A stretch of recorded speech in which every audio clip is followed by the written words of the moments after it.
Right, a couple of things. I'm going to deal with David Moyes has made a sort of statement. I want to go through it. Probably deal with that in tomorrow's video.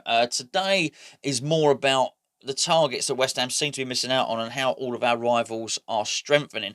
The Mark Noble stuff with the tweet and how it was supported and basically all the players got behind Mark Noble's message that he was disgusted. I think it was fair to say that Diangana had been allowed to leave and all the players getting behind him. I think we're going to discuss that on a cup of tea, which will be tomorrow night, Monday night, myself and Gio. There's an awful lot to discuss. So get your questions, not in here, by the way, but get your questions in. Go and see Gio on Twitter or go and get your questions in for that and we'll answer all of those tomorrow. For today, it's quite a depressing day, I think, in many respects. We don't read too much into friendlies, yes, but if I'm going to be overjoyed by the fact that we've beaten somebody 5-1 and start looking forward to the season, then obviously I'm going to be a little bit annoyed when we get spanked by what was largely a Bournemouth team missing. I mean, you can just listen. Brooks wasn't playing, Fraser wasn't playing. I know he's off, but you know what I mean. Callum Wilson, Aki, Josh King. It wasn't really. It was very much a championship version of Bournemouth, and they gave us a damn good pasting, quite frankly. And so, it's a little bit disappointing. And I think it's fair to say, even though Bournemouth have gone down, Bournemouth were quite limp last season, quite weak. And I also think that Norwich were very, very poor. I think it's fair to say that the three teams coming up this season, who are going to be in the Premier League this season, are going to be significantly better than the three teams that went down last season. West Brom's ambition is there for all to see, and I think they'll come up with a spring in their step. I really like Pereira. Obviously, we don't want to talk about Diangana too much more, but they look to have a good team. They've signed a good centre back from Wigan as well. They've got a purpose. They seem to know what they're doing, and I do think they're going to make a better fist of things than Norwich did, for instance. Leeds have got money to spend. Leeds have got a big club. Leeds have got talented players, and Leeds have got an absolutely fantastic manager and an owner, I think, who now he's seen there in the Premier League is prepared to go the extra yard, go the extra mile, very much in their recruitment of players. I think Leeds are going to cause a lot of teams a lot of bother next season because of the style of football they play, which is high intensity, pressing. Guardiola himself has said that he learned a lot of his tactics by watching Bielsa, who is the Leeds manager. They're going to look very good. They're going to be very good, I think. So the Premier League's going to be harder next season. Man, you have improved. We took points off Chelsea this season. I think it's fair to say that we ain't going to do the same again next season. I don't want to be too pessimistic on that. I'm not saying we're not going to win any games. Far from it. But you would be sticking your head in the sand if you were to ignore what Chelsea are doing, which is buying loads of world-class players, and think that's not going to improve them. A lot of the Premier League is improving, apart from us. And even Newcastle United, which I think is particularly interesting for a couple of reasons. Number one, we're playing them in the first game of the season, which makes it quite important and probably the first Premier League team we really should be looking at. Number two, because their owner would quite like to sell the club, which is something that I would hope our owners would want to do. I hope they're actively looking to move West Ham on. And three, they were meant to have a big takeover. It's not happened, yet he's still spent the money. And the reason he spent the money is Mike Ashley's not stupid enough to know. Look, he wants to sell. He's got an asset there, which possibly values at 300 million. Who knows? But he's not stupid. He knows if they go down to the Championship that asset is going to be worth significantly less. So he knows he's got to invest a bit. And you look at it and you think, wow, they're not pulling any punches. So it looks like they're going to sign up Ryan Fraser, who was on a free transfer but would command big wages. Certainly wages that we've saved. Again, look, just forget about positions for a second on this. It shows intent. Whether you think we need a left winger or whether you don't, which is where he plays, it shows intent. He's a proven Premier League player. Last season, he had a sulk because he knew he was going out. This season before, he was on one of the best wingers in the Premier League. Fair to say, you probably all had him in your fantasy league team. Was an excellent player. I think they've had a bid accepted for Callum Wilson, and they are fighting it out with Aston Villa for Callum Wilson, who have also bid 20-odd million. Now, again, he's a proven Premier League performer, a Premier League striker. And it just shows their intent that they're willing to do so. And then you also look at Aston Villa, who they've bought Matty Cash David Moyes desperate for a right back. We'll talk about David Moyes tomorrow, but he's desperate for a right back. We know he wanted Matty Cash. 15 million. No, we couldn't do it. Aston Villa did. Whilst we were safe in the last game of last season, it was still a bit of a... It was set up to be a bit of a shootout, a relegation shootout. All right, it didn't happen. We got safe just before. But you still look where Aston Villa are probably starting to edge ahead of us now. If they pull off one of these signings, which is basically either Ollie Watkins or Callum Wilson, you'd have to say Aston Villa edge ahead of us. Why is this being allowed to happen? Why are we standing still? Why are we stagnating? Why are we not aware that the Premier League is going to improve next season? If Premier League improves next season, us being at the same level is not going to cut it. That means we go down. We also look at Newcastle may well be signing Jamal Lewis. Now, whilst Ryan Fraser might not particularly be in a position that at the start of the window we needed to fill, Jamal Lewis certainly is. I can only hope, and I thought at the time maybe we just weren't interested in him, otherwise we could have included Hugo in the deal. And I think it was very much thought that Jamal Lewis might cost something like 30 million. They might be asking that.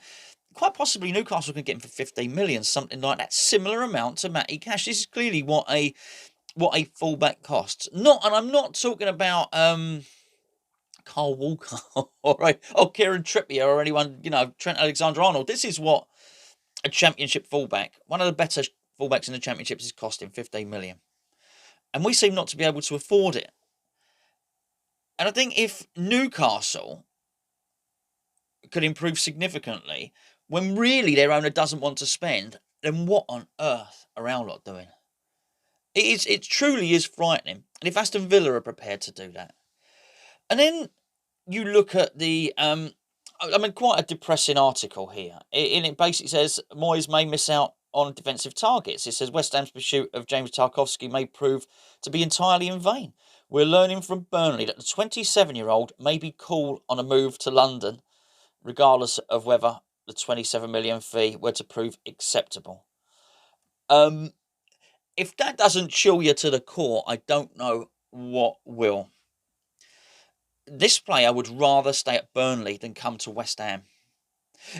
I think if I was in the position of the owners, I think as a reality check, I would be thinking, well,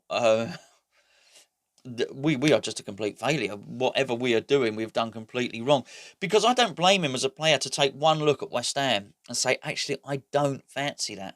And I don't necessarily believe because he thinks necessarily Leicester are going to come in. Of course, given a choice, Leicester or West Ham United, where's he going to go? He's going to go to Leicester. Why wouldn't he? He's played for England. He's going to. No problem, no issue with that at all.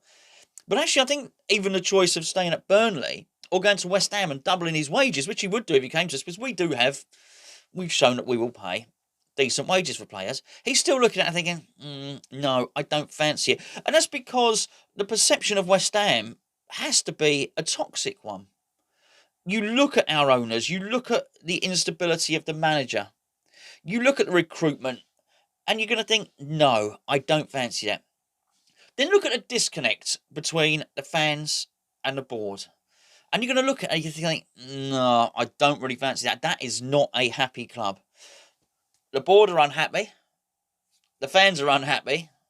The manager is having to come out and make statements like he's made today, which I'll deal with tomorrow, only because I don't want it to turn into another sort of a 25-minute video, basically. And you'd look at that and you think, I don't fancy that. And then I'm pretty sure a lot of these players know each other. If not, their agents certainly know each other. I think a lot of their agents and a lot of the players, let's say Tarkowski had been on England duty and Declan Rice was there or something like that. It's not beyond the realms of possibility to have each other's phone number, right? There's going to be some form of crossover there at some point.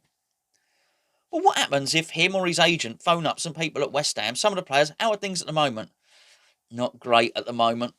Not great. We discussed this in a video. Before Diangana got flogged, I said on one of these videos, I don't know, Wednesday, Thursday, Fridays, I can't remember. I said on one of them, don't discount the impact this will have on the morale of the squad. I said they will be going into training thinking, they're pleased to have Diangana back. It will be like a new signing without actually signing one. The place will be a lift. Every time he does a little trick in training, everyone will be pleased. He gets the place buzzing. I said that, and I said this had reduced the morale of the players. And so it's proved. And as I say, I'll go into the detail of that on a cup of tea. But I reckon this player, Tarkowski, will be looking at that thinking, that's not a happy dressing room. I don't want to get involved in that. You'd look at West Ham at the moment and you'd think it would be bordering on mutiny.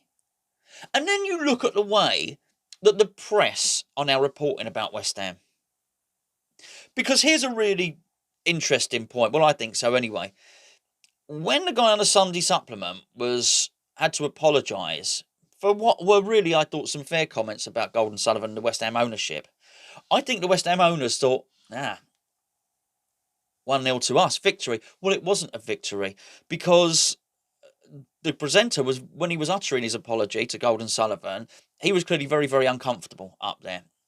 He looked like he'd been browbeaten. He looked like his bosses had basically bullied him into it and said, look, we're getting pressure from the legal team here. You need to apologise to West Ham United. And being bullied is not a good look because actually people don't like it as it makes people sympathetic. And what that did, they looked at that poor fella on there being forced to say a statement he possibly didn't agree with. And it turned the press. It turned the press against the West Ham owners. Before that, I think they were pretty much on side. You get the odd one, the Jim White and so on and so forth that we've discussed. But by and large, the tide are turning.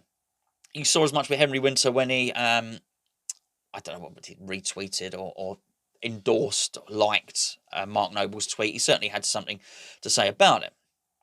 And the tide turns. So when you're a player like Tarkowski looking at it from the outside, you think, the fans ain't happy. The media are critical of West Ham. They can't seem to hold on to a manager. And even the players are critical of West Ham. I just don't want to go and play there. So what you do is you politely let people know. And what he's saying here, and this is quite clear, is even if a bid is accepted, I don't want to move to the London Stadium. Sorry, I said London earlier. It's just don't want to move to London. I'm pretty sure if Chelsea came in, he'd move. He doesn't want to move to the London Stadium. And that's him telling his agent to let West Ham know, I ain't interested. I don't want to know. I'm happier here. And you know what? He is better served staying where he is.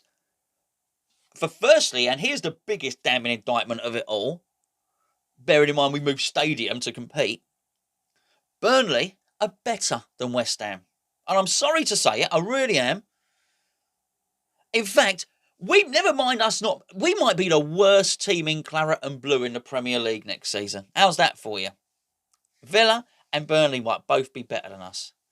Now, I'm not saying that it's all doom and gloom. I do think there are I think with it doesn't take much. If we were to do what Newcastle were doing, I think we'd have an half decent team for next season. But not only have we now got to deal with the fact that we've lost Diangana, we've also got to deal with the fact that players now don't want to play for us. And the players that are already on our payroll are unhappy. Which means we've now got to lift the whole morale of the club. It was so short-sighted to sell this player. And I don't want to put everything and pin everything on this sale because in many respects it's the last straw that broke the camel's back. And just by concentrating on that, you ignore all the other things that added to the load, that added to the burden. But I do wonder when I look at this Tarkowski situation that had the West Ham players not come out publicly and been critical of the board, had there been a better relationship between the board and the fans, and in particular, had we not sold Diangana, which is the catalyst. That's the point. The Diangana thing is the catalyst. Because it's tipped people over the edge. You've only got to read the comments to the last couple of videos that we've done. You read through those comments, and a lot of them say, I was on the fence with Gold Sullivan Brady out. I was on the fence, but I've had enough now. I'm not renewing my ticket. This is it. This is the final straw. And the impact is so short-sighted, it's so annoying. The impact this is now having on our preparation for a season, which is a week away. 6 days, sorry, 6 days away. And our first opponents, I reckon, we're so much better prepared than us. They're probably rubbing their hands at the prospect of facing us. I don't know. I've not been on a Newcastle forum. I bet they're saying there's no better time to play West Ham. Now's the time. I do wonder, and I worry about this at the moment, because I tell you what, and here's what I'll finish on. If Tarkowski doesn't want to come and play at West Ham, and he's instructed his agent to tell West Ham, I ain't coming. I mean, he's being quite quiet, and I don't want to make a fuss, but just tell him to not bid. I won't. I'm not interested, right? If he is instructing his agent to say he doesn't want to come, how many West Ham players, and I mean the big ones, by the way, the ones that we want to keep, how many West Ham players are instructing their agents and saying to them, I'm done, get me out of here?